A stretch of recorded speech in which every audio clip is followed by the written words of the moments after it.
اور سننے کے ساتھ اس پر عمل کی نیت سے سننا.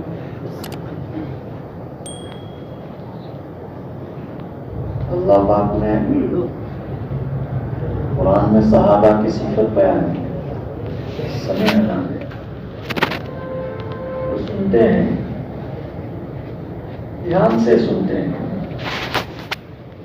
دھیان سے سننے کی برکت سے اللہ پاک وَأَطَعْنَا اطاعت کی توفیق دے دیں. اس لیے جب بھی اللہ موقع دے دین کی بات کو دھیان سے سنیں. ایسا نہیں کہ ہماری تسبیح بھی چالو ہو سبحان اللہ سبحان اللہ سبحان اللہ اور ہم بات بھی سن رہے ہیں.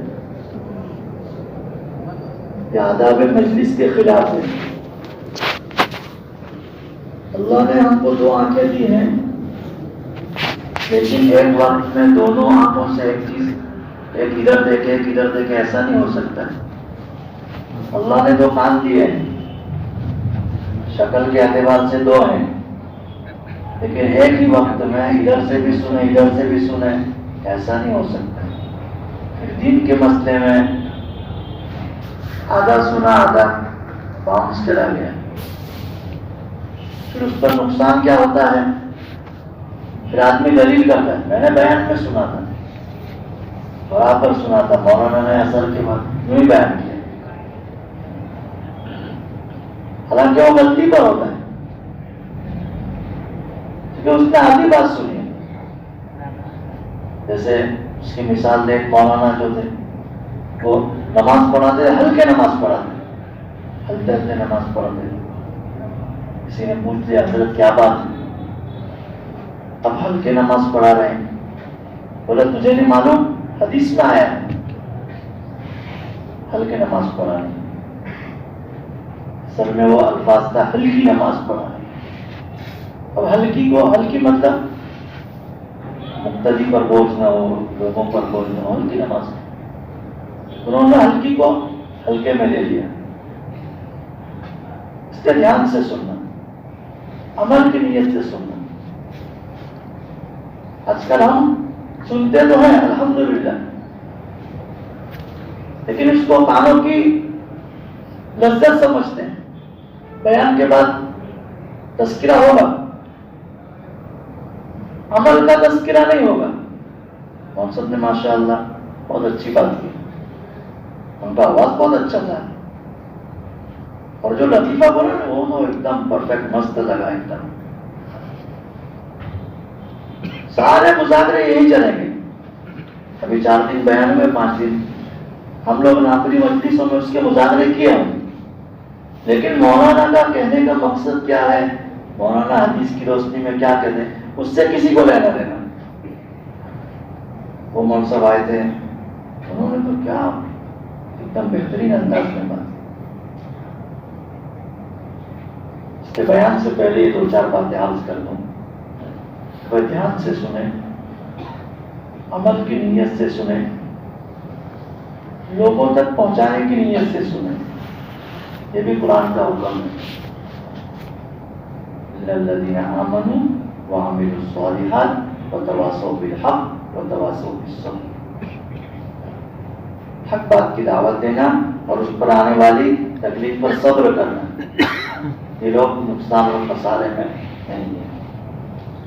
ٹھیک ہے بھائی، دھیان سے سنیں گے انشاءاللہ، عمل کی نیت سے سنیں گے اور لوگوں تک پہنچانے کی نیت سے سنیں گے. خود بھی عمل کریں. ٹھیک ہے انشاءاللہ. نحمده ونصلي على رسوله الكريم. اما بعد، اعوذ باللہ من الشیطان الرجیم. بسم اللہ الرحمن الرحیم. وذروا ظاہر الاسم وباطنہ، صدق اللہ العظیم. وقال النبی صلی اللہ علیہ وسلم: آیت المنافق ثلاث: اذا حدث كذب، وَإِذَا وَعَدَ أَخْلَفَ، وَإِذَا اؤْتُمِنَ خَانَ. وقال في موضع آخر: وَإِذَا خَصَمَ فَجَرَ، أو كما قال عليه الصلاة والسلام. محترم بزرگوں اور دوستوں، سب سے پہلی بات جو ہے، جو بھائی کو کوئی کمر میں تکلیف نہ ہو اور خالی اپنی لذت کے لیے، اپنی مزے کے لیے ٹیک لگا کر بیٹھے ہوں، اگر کوئی تکلیف ہے کمر میں، چاہے وہ جوان ہو، کوئی مسئلہ نہیں، اور سننے کے بعد بھی ہر گھر بھی کرنا، یہ محسن کا تو کام ہے بول دے گا۔ مولانا اشرف علی تھانوی نور اللہ مرکز، اللہ ان کو بڑی کی رحمت کرے، اپنی کتابوں میں یہ بات لکھتے ہیں کہ گناہ کے اوپر شرمندگی کا نہ آنا یہ مردودیت کی علامت ہے۔ گناہ تو ہو گیا ہم سے اور اس پر شرم نہ آئے، ہم کو تکلیف نہ ہو، دل کے اندر کوئی الجھن پیدا نہ ہو کہ ہائی میں نے میرے رب کی نافرمانی کر لی۔ اگر یہ چیز نہیں آئی ہے تو یہ مضبوطیت کی علامت ہے۔ اور پھر حضرت مثال دیتے ہیں کہ شیطان جو تھا اس کے پاس عبادت کی کمی نہیں تھی، عبادت کا جو بیلنس تھا وہ فل تھا، فل ریچارج کیا تھا، لیکن اطاعت کا ریچارج نہیں تھا اس کے پاس میں، اطاعت کا بیلنس نہیں تھا۔ حضرت فرماتے ہیں کہ شیطان اس کو ذرا بھی شرم نہیں آئی، جس کے نتیجے میں وہ مردود قرار دیا گیا۔ اور دوسری شخصیت آدم علیہ السلام کی ہے، ایک چپ ہو گئی، لیکن شرم اندر شرم آئی، تڑپ پیدا ہوئی، ہائے مجھ سے رب کی بھول ہو گئی، مجھ سے رب کا گناہ ہو گیا۔ یہ طرف جو ہے آدمی کو درجات بلند کرواتی ہے، اندر سے جو طرف پیدا ہوتی ہے، گناہ کے بعد جو آدمی تڑپتا ہے اس کے درجات کو بلند کرتی ہے۔ آدم علیہ السلام سے چپ ہوئی، بہت تڑپے، یہاں تک کہ روتے روتے اتنا روئے آسمان کی طرف نظر بھی نہیں کی انہوں نے، روتے رہے۔ پھر اللہ کو رحم آ گیا، اللہ نے معاف کر دیا اور سب سے بڑے انسان بنا دیا۔ تمام نبیوں کے بھی باپ، تمام انسانوں کے باپ، تمام نیک لوگوں کے باپ بنا دیا، اس لیے ہمارے اندر طلب پیدا ہو۔ زیادہ تر مولانا اشرف علی تھانوی رحمۃ اللہ علیہ کی کتابیں، اس کے اندر معاشرے کا علم زیادہ رکھا ہے، زندگی کیسے گزاری جاوے، ایٹیٹیوڈ ہمارا کیسا ہو، ہماری لائف سٹائل کیسی ہو، اس کے بارے میں بہت سارا خزانہ ملے گا حضرت کی کتابوں میں۔ عبادت کے لائن، ایسا نہیں کہ وہ عبادت کے لائن کے مسائل نہیں جانتے تھے، عبادت کی لائن کے مسائل ان کی جگہ پر، لیکن زندگی کیسے گزاری جاوے اس کے بارے میں بہت سارے مسائل، بہت ساری کتابیں اور ان کا بہت سارے صحیفے حضرت نے لکھے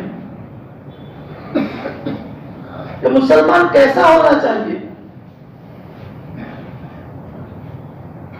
حضور علیہ السلام نے فرمایا مسلمان وہ ہے جس کے ہاتھ سے، جس کی زبان سے کسی کو تکلیف نہ ہو۔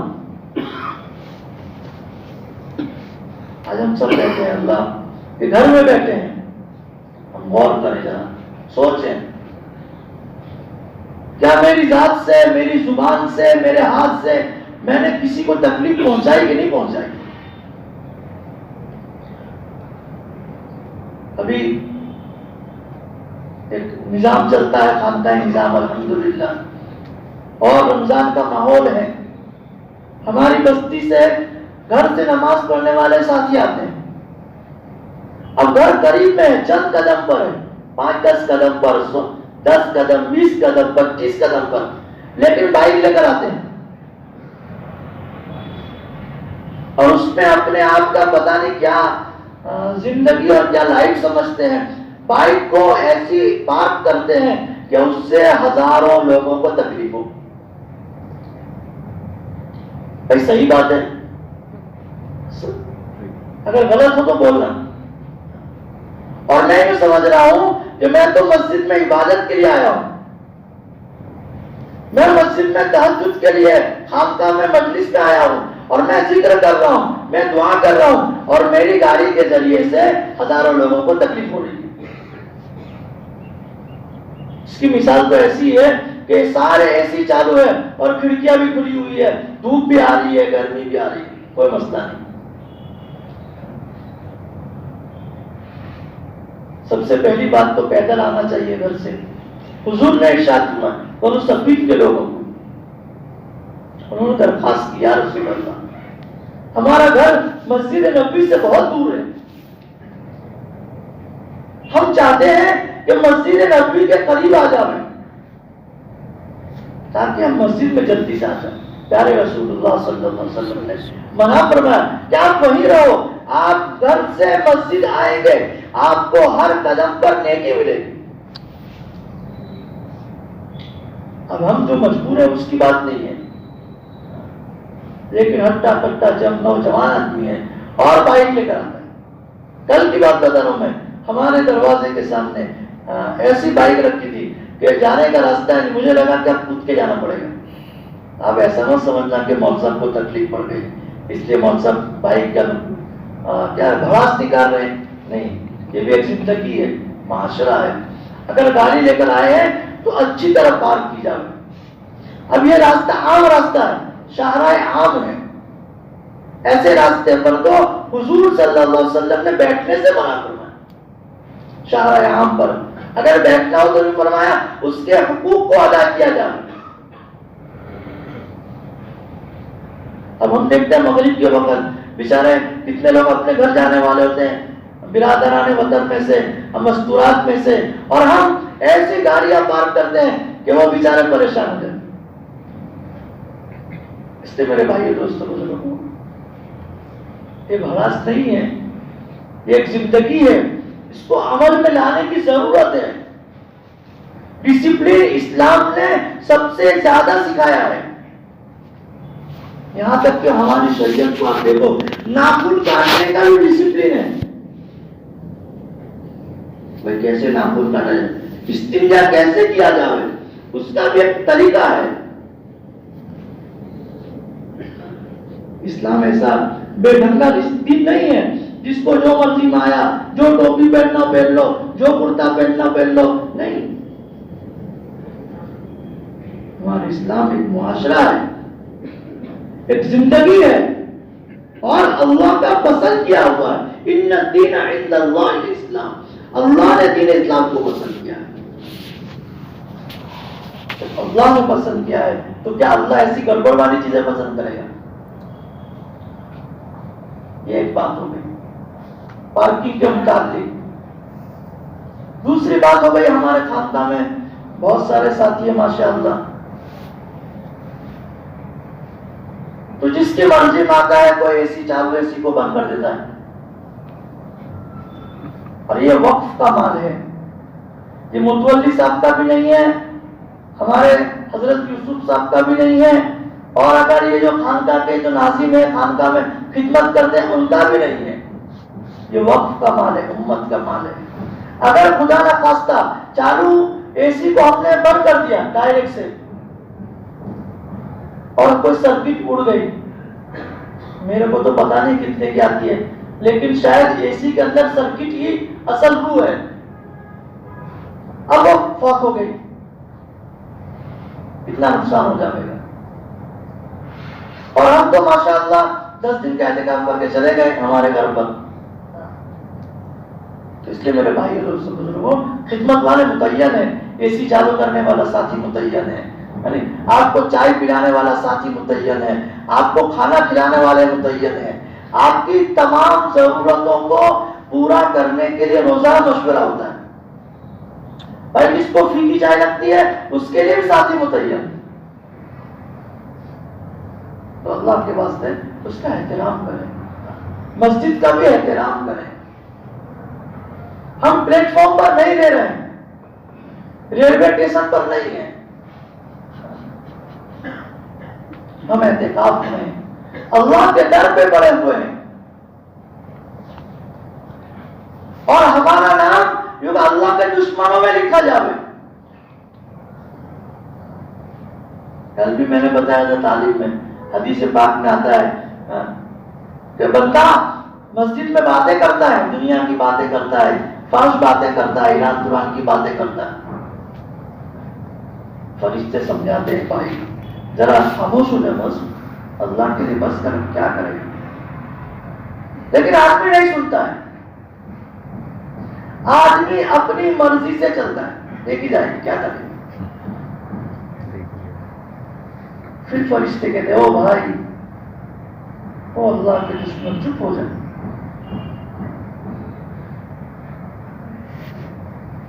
اللہ کا دشمن بنا دیا فرشتوں نے ہم کو، پھر بھی ہم نہیں سمجھتے، پھر ان کو غصہ آتا ہے فرشتوں کو اور کہتے ہیں اللہ کے دشمن، اللہ کی لعنت ہو، اب تو چپ ہو جا۔ اللہ معاف کرے ہم کو، ہم اپنی تھوڑی سی لذت کے لیے اللہ کے باغی میں شمار ہو جاتے ہیں۔ اس میں بھی پھر مسلمانوں کو تکلیف دینا، پڑوس میں سویا ہوا ہے ساتھی اور ہم بالکل بے تحاشا مذاق کر رہے ہیں۔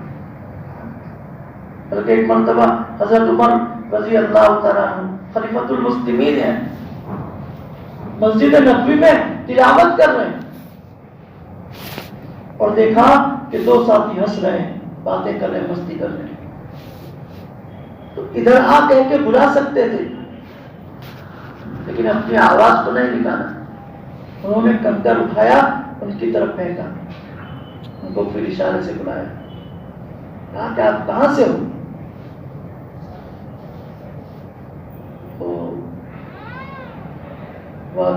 نام ذہن سے نکل گیا، ہم وہاں سے ہیں۔ کہا اگر تم مدینہ سے ہوتے تو میں تم کو ضرور کوڑے لگاتا، اللہ کے گھر میں تم توحید کر رہے، اللہ کے گھر میں باتیں کر رہے، اس لیے اس کا احتیاط کریں، اس کو اللہ کا گھر سمجھیں، ریسٹ ہاؤس نہ سمجھیں، جیسا مرضی میں آیا کر لیا، نہیں، ہم اللہ کے مہمان ہیں۔ شاہ ولی اللہ محدث دہلوی رحمۃ اللہ علیہ فرماتے ہیں اعتکاف کا مشن اور اعتکاف کی غرض و غایت بیان کرتے ہیں۔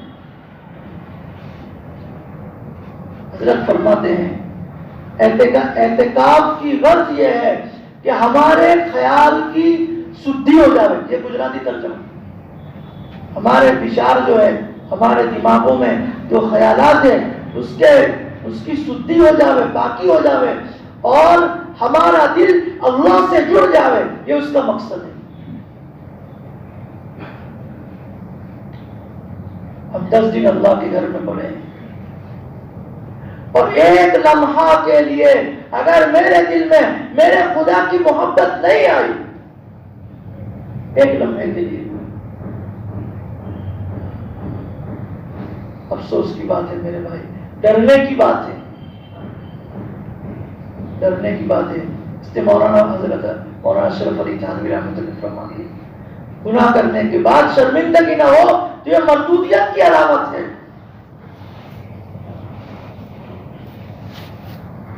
اس سے بچنے کا اہتمام کریں، شور شرابہ نہ ہو۔ اللہ نے ہم کو اللہ کے گھر میں مہمان بلایا ہے، ساری ضرورتیں اللہ ہماری مسجد میں پوری کر رہا ہے۔ بولو اتنا اکرام، اتنا احترام تو ہمارے گھر میں بھی نہیں ہوتا۔ ہماری سگی اولاد بھی ہم کو بغیر مانگے پانی نہیں دیتی، بغیر مانگے چائے نہیں دیتی ہے۔ ہماری سگی اپنی بیوی بھی اس کو بولیں گے چائے بنا تو بنائیں گے، اور ہم اللہ کے مہمان ہیں۔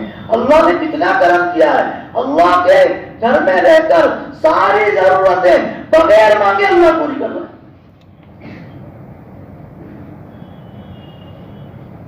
نہ مجھے سموسے کا بھاؤ خبر، نہ مجھے تربوز کا بھاؤ خبر، نہ مجھے کسی چیز کا بھاؤ خبر، اللہ بغیر مانگے بغیر مانگے اور بغیر دھیان کے اللہ ہم کو دے رہے ہیں، اور ضرورت سے زیادہ دے رہے ہیں، ضرورت سے 3-4 مرتبہ تو الحمدللہ اللہ پاک ہم کو چائے پلاتے۔ تو 2 باتیں ہو گئی میرے بھائی، ایک تو ہو گئی کہ اگر ہم بستی سے نماز پڑھنے کے لیے آ رہے ہیں اور ہم مجبور ہیں کہ ہم بائک کے بغیر ہماری زندگی ادھوری ہے، جیسے آکسیجن کے بغیر آدمی نہیں رہ سکتا، ایسے میں بائک کے بغیر نہیں رہ سکتا، تو اس کے لیے یہ درخواست ہے کہ بائک لے کر آویں اور ایسی جگہ پارک کریں کہ اس کی بائک سے کسی کو نقصان نہ ہو۔ اور اگر اللہ ہم کو جوانی میں ہماری برکت دے، اللہ ہمارے قدموں میں طاقت دے، اللہ ہمارے حوصلوں میں بلندی دے، اگر میں یہ کر سکوں کہ میں بائک اپنے گھر رکھ دوں اور میں پیدل گھر سے وضو کر کے مسجد میں آؤں، تو 2 نور علی نور ہے۔ دوسری بات ہو گئی، مسجد میں ہم ہیں، مسجد کا احترام کریں، مسجد کا خیال رکھیں، ایسا نہ ہو کہ مسجد کو ہم کباڑ خانہ بنا دیں، ایسا نہ ہو۔ پھر مسجد کی جتنی چیزیں ہیں وہ سب وقف کی چیزیں ہیں، مسائل اس کے وقف کے۔ اگر کوئی ہم سے لائٹ فوت ہو گئی، لائٹ اڑ گئی ہم سے، اب متولی صاحب کے پاس گئے، متولی صاحب معاف کرنا، تو متولی صاحب ایک معاف نہیں کر سکتے ہیں، یہ مسئلہ ہے اس کا، یہ تو امت کا مال ہے، اس پہ احتیاط کرے۔ اس میں فٹافٹ چاپ گرا دیا، فٹافٹ فین چالو کر دیا جہاں ہم کو لگا۔ دوسری ایک بات یہ ہوتی ہے کہ فین جہاں چل رہا ہے کوئی بیٹھا نہیں ہے، پھر بھی چل رہا ہے، کوئی مسئلہ نہیں، ہم دیکھ رہے ہیں، اتنے سارے آدمی دیکھ رہے ہیں کہ کوئی نہیں بند کرے گا، کیونکہ مسجد کا ہے، ہم تھوڑی اس کے ذمہ دار ہیں۔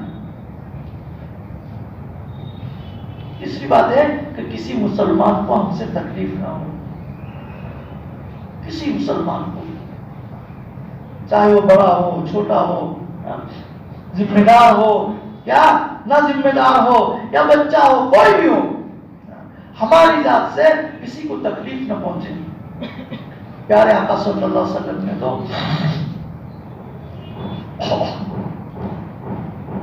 بڑی ڈرانے والی بات فرمائی، مسلمان کو تکلیف پہنچانے والا ایسا ہے جیسے کعبۃ اللہ کو گرانے والا۔ بھائی یہ بات سب نے سنی ہے، اس پر یقین ہے ہمارا؟ سب نے بولو نا بھائی، سنی ہے کہ نہیں؟ سب نے سنی ہے، اس پر ہمارا یقین ہے کہ یہ بات جھوٹی نہیں ہو سکتی، لیکن ہمارا عمل نہیں ہے۔ میرے بس میں جتنا ہے، جس کو میں دبا سکوں میں اتنا اس کو دبا کر رہتا ہوں۔ میرا چھوٹا بھائی ہے، میرا قابو ہے اس کے اوپر، تو میں اس کو جتنا دبانا چاہوں دبا سکتا ہوں۔ اس سے میرے بھائی دوستوں بزرگوں، ہماری زندگی بڑی قیمتی زندگی ہے، اس کی حفاظت کریں۔ ہم نیکیاں کرنا بہت آسان ہے، آپ 3 مرتبہ سورہ اخلاص پڑھ لو، 1 قرآن کا ثواب مل جائے گا۔ نیکیاں کرنا مشکل نہیں ہے، ابھی تو الحمدللہ رمضان کا مہینہ ہے، اتنی تم ایک نفل کر لو، 1 فرض کا ثواب، 1 فرض ادا کرو، 70 فرض کا ثواب، بہت بڑا ہوا ہے۔ لیکن اصل اس کو بچانا ہے، نیکی کر کے بچانا ہے۔ حضور علیہ الصلوۃ والسلام نے صحابہ سے پوچھا، بتاؤ میرے امت میں مفلس کون ہے؟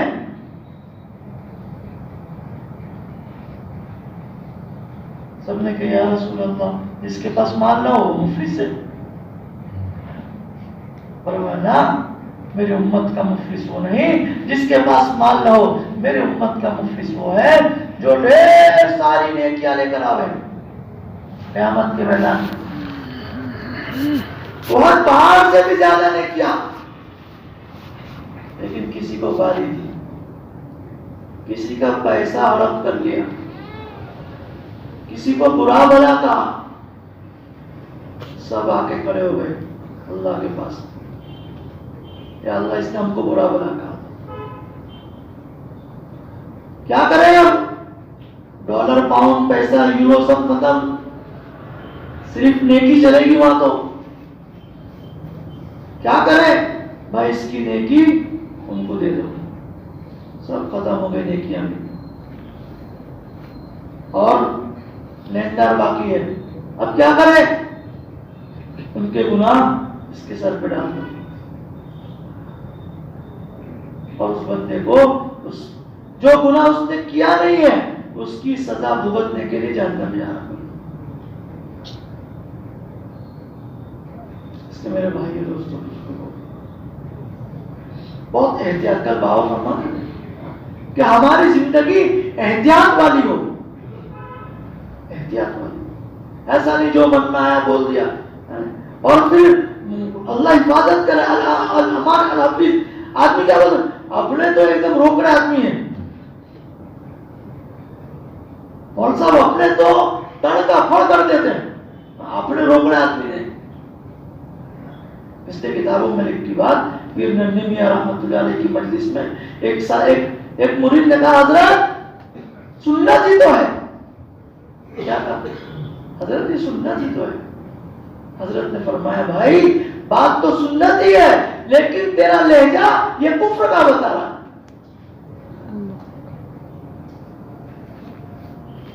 ہم جو بولتے ہیں آپ نے تو بہت ایک دم فارورڈ آدمی نے، جو بھی آیا روکنا بول دیتے ہیں، بار بار سوچنا۔ حضور نے تو یوں فرمایا من سکت نجا، جو خاموش رہا وہ نجات پا گیا۔ اور دنیا ہم کو الٹا پاٹ پڑھاتی ہے، بولے دینا بور بیچائے، کیا بولتی دنیا؟ بولے دینا بور بیچائے۔ اور حضور کہہ رہے ہیں جو خاموش رہا وہ نجات پا گئے۔ بلکہ پیارے آقا صلی اللہ علیہ وسلم سے پوچھا گیا یا رسول اللہ من نجات، نجات کس چیز میں؟ پیارے آقا نے فرمایا امسک لسانک، اپنی زبان کو قابو میں رکھو، امسک لسانک ولیسعک بیتک، اپنے گھر میں زیادہ رہو۔ آج سچ پوچھو ہمارا گھر میں دل لگتا ہی نہیں ہے، جو مجبور ہے معذور ہے ان کو چھوڑیے، باقی 90% کیا بولتے ہیں 99% لوگوں کا دل گھر میں نہیں لگتا ہے۔ گھر میں صرف آدمی کھانے کے لیے آتا ہے، وہ بھی اب تو ختم ہوتا جا رہا ہے رواج۔ آج کہاں کھایا تو کہ میکڈونلڈ میں کھا لیا، آج کے تاج میں کھا لیا، آج تلسی پر کھا لیا، کھانا کھا لیا ختم ہو گیا۔ کھانے اور سونے کے لیے گھر میں آتے ہیں، اور حضور فرماتے ہیں نجات اس میں ہے اپنے گھر میں زیادہ رکھو۔ پھر آگے فرمایا وَبْكِ عَلَىٰ خَطِيئَتِكَ، اپنے گناہوں پر رویا کرو۔ ہائے مجھ سے اللہ کی نافرمانی ہو گئی، کبھی تو میں سوچوں ذرا تنہائی میں، کبھی تو میں بیٹھ کر سوچوں کہ میں نے میرے رب کی کتنی نافرمانیاں کی، کبھی تو سوچوں کہ کب وقت آئے گا۔ میرے دوستوں بزرگوں، ایک بات میں 2-3 سال سے تلاش کرتا تھا کہ رمضان میں آپ دیکھو 99% طبقہ مسجد میں آپ کو ملے گا، یا 99 نہ صحیح تو 90% طبقہ آپ کو مسجد میں ملے گا۔ کوئی قرآن پڑھتا ملے گا، کوئی ذکر کرتا ملے گا، کوئی دعا کرتا ملے گا، کوئی اللہ کے سامنے گڑگڑا رہا ہوگا، کوئی مسجد میں آرام کر رہا ہوگا۔ 90% طبقہ آپ کو مسجد میں ملے گا۔ وہی طبقہ جب عید کا چاند ہو گیا تو 90% طبقہ گم ہو جائے گا، اور 10% طبقہ مسجد میں ملے گا۔ تو میں یہ سوچ ڈھونڈ رہا تھا کہ ہدایت کے بعد یہ گمراہی کیوں آتی ہے، اور ایک ہی لمحے میں مغرب میں چاند دکھا، عشاء میں مقتدیوں کی صفیں خالی۔ ایک گھنٹے میں ہمارے حضرت مولانا قمر الزمان صاحب دامت برکاتہ کنٹھاریا خاندان میں بار بار ایک مثال دیتے بیان، کہ ہمارے الہ آباد میں ایک شراب بیچنے والا ہے. میں نے بہت مرتبہ سنا یہ بات کہ ہمارے الہ آباد میں ایک شراب بیچنے والا ہے. وہ حضرت فرماتے ہیں مجھ سے یوں کہتا ہے کہ مولانا جب رمضان آتا ہے تو میرا گھاٹا بہت ہوتا ہے, بہت نقصان ہوتا ہے میرا, پورا مہینہ میرا دھندا مندا رہتا ہے. جیسے ہی عید کا چاند آتا ہے میرے پورے مہینے کی کسر ایک ہی گھنٹے میں ایک ہی دن میں پوری ہو جاتی ہے. کون گئے بھائی سب؟ بولو نے بھائی کون گئے؟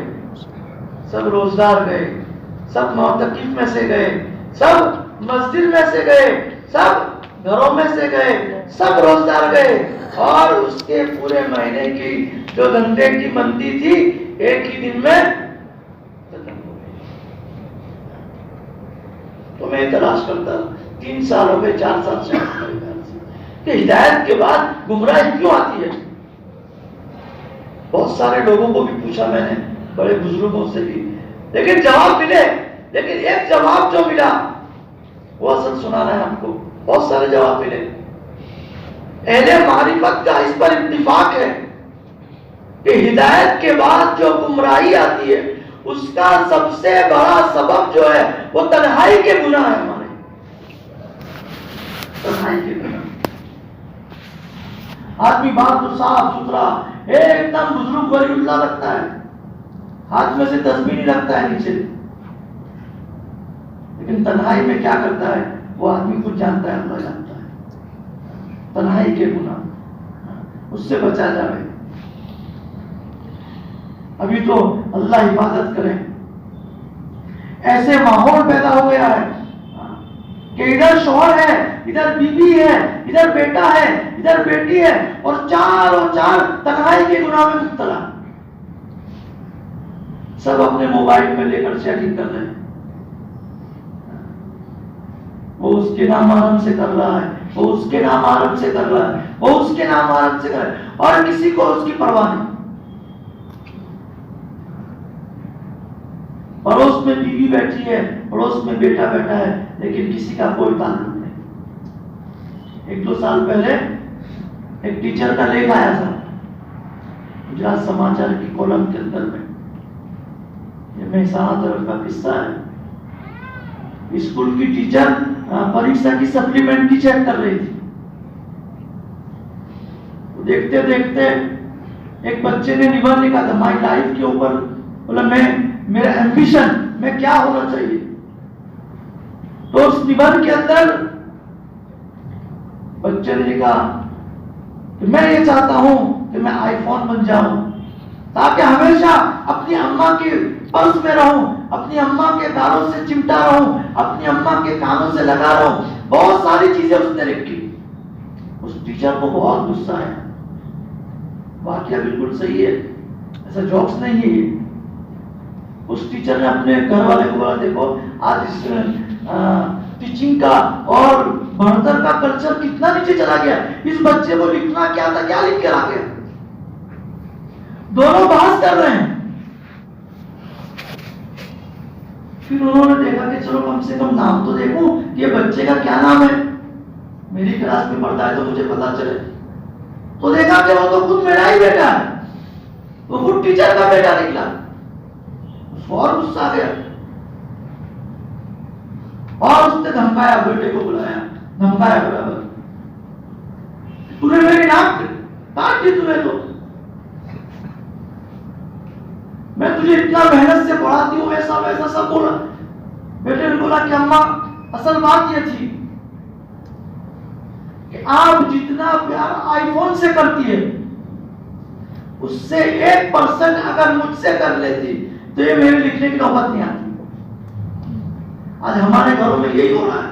صحیح بولتا ہوں میں, اگر چاہے کوئی قبول کرے نہ کرے اس سے مجھے کوئی لینا دینا نہیں, لیکن ہمارے گھروں میں آج یہی ہو رہا ہے. ہم اپنی اولاد کو 1% وقت دینے تیار نہیں. کبھی ہم نے سے کسی نے اپنے بچے کو نہیں پوچھا ہوگا کہ بیٹا تیری اسکول میں کیا پڑھاتے ہیں. ابھی ہم لوگ 15 دن پہلے حضرت کے یہاں افطار میں گئے تو حضرت کے پاس حضرت کے پوتے بیٹھے تھے. انہوں نے ایک بات بتائی کہ ہم کو اسکول میں یوں کہا جا رہا ہے کہ سوریہ نمسکار کرنے کا ہے.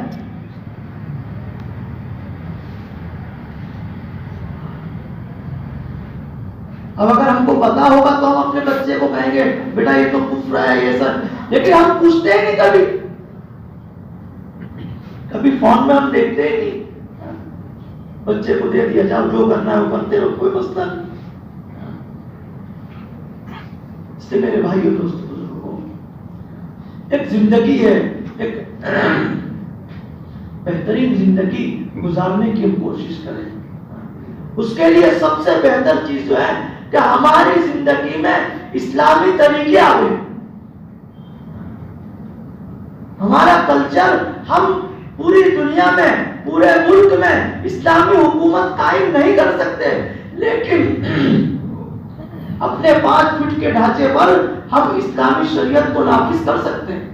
اس میں ہم کو کوئی روکنے والا نہیں, اور کسی سرکار کی اور کسی ایمبیشن کی پرمیشن لینے کی کوئی ضرورت نہیں. میری ذات ہے, لیکن ہم دوپہر میں بتایا کہ ہم زندگی جینا چاہتے ہیں, اسلام کے مطابق جینا چاہتے ہیں, لیکن اسلام ہماری مرضی کا ہو وہ ہم چاہتے ہیں. اس سے میرے بھائی دوستوں بزرگوں, دنیا کے اندر جو فساد بگاڑ پیدا ہوا اس کی وجہ یہ ہے کہ ہر ایک کے اندر نفسانیت آ گئی. ہر ایک آدمی اپنی مرضی کے گیت گا رہا. اس سے ہماری زندگی ایسی ہو کہ ہماری زندگی سے کسی کو تکلیف نہ ہو. میں نے جو حدیث مبارک کی تلاوت کی تھی, پیارے آقا صلی اللہ علیہ وسلم سے پوچھا گیا منافق کی علامت کیا ہے, اور جانتے ہیں منافق کون ہوتا ہے؟ جو ظاہر میں مسلمان ہو اور اندر سے اس کے اندر دل کے اندر ایمان نہ ہو, اسلام کا مخالف ہو. اور یہ ایسے لوگ ابھی کے نہیں, حضور علیہ الصلوۃ والسلام کی بابرکت مجلس میں بھی ایسے لوگ ہوتے تھے. مولانا حضرت حسن بصری رحمت اللہ علیہ فرماتے ہیں کہ اگر منافقین کی پوچھ نکل جاوے, پوچھ تو سمجھتے نا, پوچھڑی, تو دنیا میں اتنی پوچھے نظر آوے کہ آدمی کو پاؤں رکھنے کی جگہ نہ ملے, اتنے منافق دنیا میں موجود ہیں. اس زمانے کی بات کرتے تھے, طب تعبیر کے زمانے کی. پھر ہمارے زمانے کا تو کیا حال پوچھنا. لیکن اللہ کا احسان ہے, علماء بیان فرماتے ہیں کہ اس زمانے میں نفاق اعتقادی نہیں ہے, لیکن نفاق عملی ضرور پایا جاتا ہے. نفاق اعتقادی یعنی دل کے اندر کفر ہو اور زبان پر اسلام ہو, ایسا تو نہیں ہے, لیکن نفاق عملی جو ہے وہ امت میں بہت پایا جاتا ہے, اور اس سے بچنے کی ضرورت ہے. تو حضور نے 3 علامتیں بیان فرمائی, بلکہ دوسری حدیث میں ایسی 4 علامتیں بیان فرمائی, اور وہ چاروں 4 علامتیں امت مسلمہ میں فی الحال پائی جاتی ہے. آیت المنافق الصلاۃ اذا حدث کذب, کہ جب وہ بات کرے گا تو جھوٹ بولے گا. ہمارا اکثر طبقہ جھوٹ پر آ گیا, اکثر طبقہ. آپ بازار میں چلے جائیں, ابھی چند دن کی بات ہے, ایک قصہ بھی اس لیے سنا رہا ہوں, وہ بھی جھوٹ ہی پر ہے اس لیے سنا رہا ہوں. ایک لاڑی والے بھائی کے پاس پپیا تھا, پپیتا, 2 پپیتے تھے. اب وہ مجھے کہہ رہا ہے مولانا آپ کو جو پسند ہے وہ لے لو. اب میں دیکھ رہا ہوں کہ یہ پپیتا خراب ہے یا اچھا ہے, تو میں نہیں سمجھ پایا کہ اچھے والا لوں. اب وہ لانے والا بھائی کہنے لگا ہم سب یہ لینے دو, تم یہی لو. ایک طرف مجھے بولتا ہے جو آپ کو پسند ہے وہ لو, اور ایک طرف وہ خراب والا دے رہا ہے. پھر میں لایا اس کو 3-4 دن تک رکھا, لیکن وہ پڑھنے کا نام ہی نہ لیتا. اس کے بعد آخر میں اس کو پھینکنا پڑا. بات پپیتے کی نہیں ہے, بات اصل ہمارے دھوکہ دینے کی ہے, ہمارے جھوٹ کی ہے. اس لیے ہمارے معاشرے سے جھوٹ کو ختم کریں. اور اس کا رواج کہاں سے ڈالو بھائی؟ پوری سوسائٹی سے, پورے کلچر سے, پورے معاشرے سے. ایک دم آج ابھی میں نے بیان کیا اور 5 منٹ کے بعد اعلان ہو گیا کہ آج سے کوئی جھوٹ نہیں بولے گا. ایسا تو نہیں ہوگا. میں کوئی ولی اور نبی اور خدا تو ہوں نہیں کہ میں نے کل کہہ دیا کہ آج سے کوئی جھوٹ نہیں بولے. اس کی شروعات اور اس کی ابتدا ہم اپنی ذات سے کریں کہ انشاءاللہ آج ابھی سے لے کر موت آنے تک میں انشاءاللہ کبھی جھوٹ نہیں بولوں گا. انشاءاللہ یہ تو طے کر سکتے ہیں ہم. اگر ہم اتنے سارے لوگ طے کر لیں, پھر ہم محنت کریں اور محنت کریں اور محنت کریں, انشاءاللہ ایک دن وہ آئے گا کہ ہماری دنیا سے جھوٹ ختم ہو جائے گا انشاءاللہ. اس لیے سب تیار ہیں انشاءاللہ. اور کون تیار ہے؟ ہم سب انشاءاللہ جھوٹ نہیں بولیں گے, کبھی نہیں جھوٹ بولیں, چاہے ہمارا کتنا نقصان ہو جائے. ایسے کبھی نقصان ہوتا نہیں ہے, لیکن ہم جھوٹ نہیں بولیں گے انشاءاللہ. ایک تو گناہ ہی ہو گیا. پھر دوسری علامت بیان کی, اذا حدث کذب واذا وعد اخلف. وعدہ کرتا ہے تو وعدہ خلافی کرتا ہے. بولا ہمارے اندر ہے کہ نہیں بھائی یہ بیماری؟ فون کیا میں نے, ہمارے ساتھی جیسے مثال کے طور پر ہمارے ساتھی فاروق بھائی نے فون کیا, فاروق بھائی کہاں پر ہو, آپ سے ملنا ہے. فاروق بھائی کے منصب میں 10 منٹ میں آتا ہوں. بولو ہماری 10 منٹ آتی ہے؟ نہیں آتی ہے.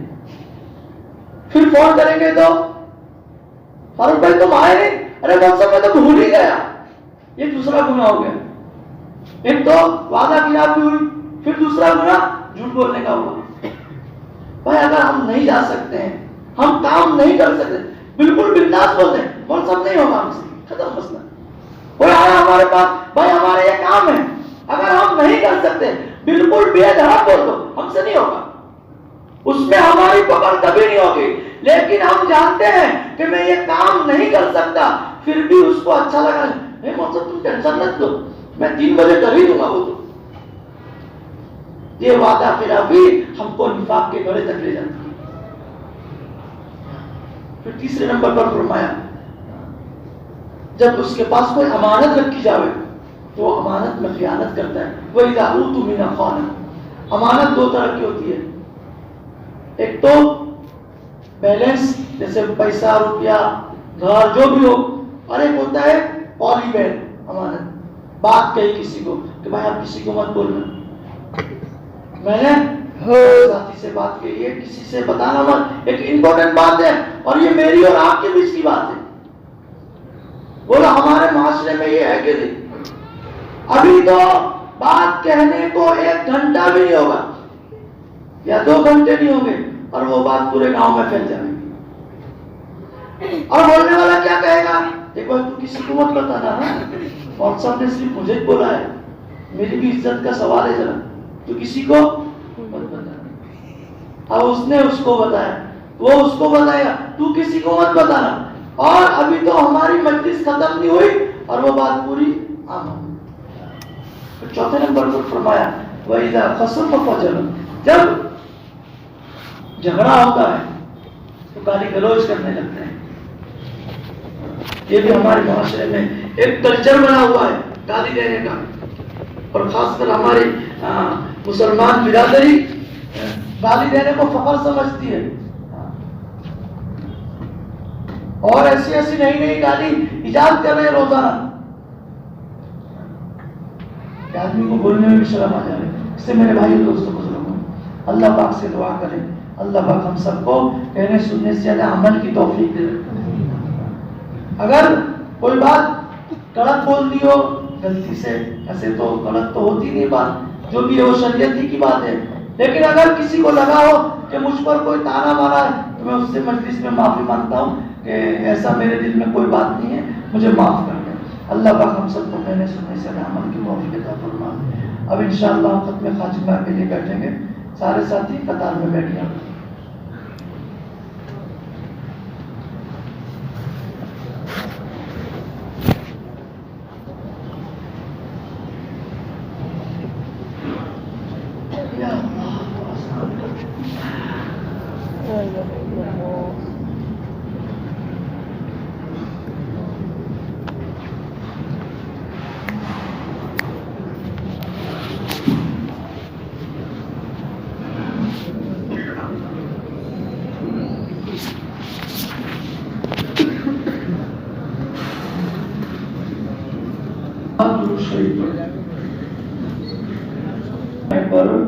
لا حول ولا قوة إلا بالله، لا ملجأ ولا منجا من الله إلا إليه۔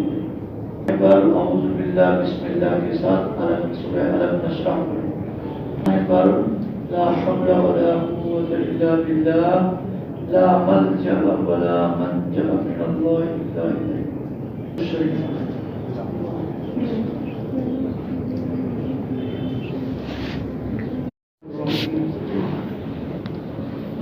لله رب العالمين، والصلاة والسلام على سيد الأنبياء والمرسلين وعلى آله وأصحابه أجمعين۔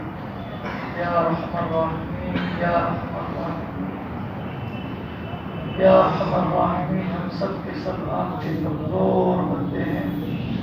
یا أرحم الراحمین، ہم سب آپ کے کمزور بندے ہیں۔ پیارے خدا، ہم سے تھوڑی سی پیاس برداشت نہیں ہوتی، تھوڑی سی بھوک برداشت نہیں ہوتی۔ پیارے خدا، ہم سب آپ کے کمزور بندے ہیں، آپ کی ہماری کمزوری کو جانتے ہیں، بلکہ آپ ہی نے ہم کو کمزور پیدا کیا ہے، آپ نے اس کا اقرار کیا ہے۔ خلق الانسان ضعیفا، ہم نے پیارے خدا آپ نے اس کا اقرار کیا ہے کہ ہم نے انسانوں کو ضعیف پیدا کیا ہے۔ پیارے خدا، ہم کمزور ضعیف بندے آپ کے حکموں کو کیسے بجا لا سکتے ہیں، کما حق کو کیسے ادا کر سکتے ہیں؟ پیارے خدا، آپ کے فرمان پر ہم کما حق کو کیسے اتر سکتے ہیں؟ پیارے خدا، ضرور ہم سے کوتاہیاں ہوئی ہے، پیارے خدا کوتاہیوں کو معاف فرما دیجیے، پیارے خدا غلطیوں کو معاف فرما دیجیے۔ پیارے خدا، ہم آپ کے باغی بننا نہیں چاہتے، ہم تو آپ کے فرما بردار بننا چاہتے ہیں، آپ کے مطیع بندے بننا چاہتے ہیں، آپ کے محبوب بندے بننا چاہتے ہیں، آپ کی محبت میں سرشار ہونے والے بندے بننا چاہتے ہیں۔ پیارے خدا، ہم شیطان کے بندے نہیں بننا چاہتے، شیطان کی طرح ہم آپ کے غدار نہیں ہونا چاہتے، شیطان کی طرح آپ کے بے وفا نہیں بننا چاہتے۔ پیارے خدا، ہم کو اپنا محبوب بندہ بنا لیجیے۔ پیارے خدا، ہم سب کو اپنے محبوب بندوں میں شامل فرما لیجیے۔ پیارے خدا، اپنے محبوب بندوں میں شامل فرما لیجیے۔ ہماری چھوٹی بڑی جان کر کی ہوئی، بھول میں کی ہوئی ساری خطاؤں کو معاف فرما لیجیے۔ پیارے خدا، امت مسلمہ کے حال پر رحم فرما لیجیے۔ پیارے خدا، امت مسلمہ کے حال پر رحم فرما لیجیے۔ امت سے راضی ہو جائیے، امت سے راضی ہو جائیے، امت کو اپنے سے راضی کر لیجیے۔ پیارے خدا، ہم سب سے راضی اور خوش ہو جائیے۔ ہمارے روزوں کو قبول فرما لیجیے، ہمارے روزوں کو قبول فرما لیجیے، ہماری تراویح کو قبول فرما لیجیے، ہماری تراویح کو قبول فرما لیجیے، ہماری افطار کو قبول فرما لیجیے، ہماری سحری کو قبول فرما لیجیے، ہمارے رحمت والے عشرے کو قبول فرما لیجیے، ہمارے مغفرت والے عشرے کو قبول فرما لیجیے، ہمارے آگ سے نجات والے عشرے کو قبول فرما لیجیے۔ قبول فرما کر ہم سب کو آگ سے چھٹکارا عطا فرما لیجیے۔ پیارے خدا، پورے امت مسلمہ کو جہنم کی آگ سے چھٹکارا عطا فرما لیجیے۔ پیارے خدا، بلکہ انسانیت کو جہنم سے بچا لیجیے۔ پیارے خدا، انسانیت کو جہنم سے بچا لیجیے۔ پیارے خدا، ہم میں جو بیمار ہیں انہیں شفا دے دیجیے۔ پیارے خدا، جو قرض دار ہیں، جو مقروض ہیں، ان کے قرضوں کی ادائیگی کے فیصلے فرما دیجیے۔ پیارے خدا، جو جس حال میں ہیں جس پریشانی میں ہے پیارے خدا سب کی سب پریشانی آپ جانتے ہیں پیارے خدا بعض پریشانی ایسی ہوتی ہے جو کسی کو کہہ نہیں سکتے سہ بھی نہیں سکتے پیارے خدا ساری پریشانیوں کو اپنے خزانے عافیت سے ہم سب کو عافیت عطا فرما کر ساری پریشانیاں ختم فرما دیجیے پیارے خدا عافیت دے دیجیے ہماری دعائیں قبول فرما لیجیے پیارے خدا ہماری دعائیں قبول فرما لیجیے ہماری دعائیں قبول فرما لیجیے پیارے خدا اپنے فضل سے ہماری دعاؤں کو قبول فرما لیجیے حضور علیہ الصلوۃ والسلام نے اور تیرے محبوب بندوں نے جتنی خیر کی لائن کی تجھ سے دعائیں کی ہیں ساری دعاؤں میں ہمارا حصہ نصیب فرما دیجیے حضور صلی اللہ علیہ وسلم نے اور تیرے محبوب بندوں نے جن شرور و فتن سے پناہ چاہیے اس سے ہم کو اور ہماری قیامت تک کے آنے والی نسلوں کو اس سے حفاظت فرما لیجیے ہم سب کی دعائیں قبول فرما لیجیے صلی اللہ تعالی علی خیر خلق و نور عرش محمد و بارک وسلم آمین برحمتک یا ارحم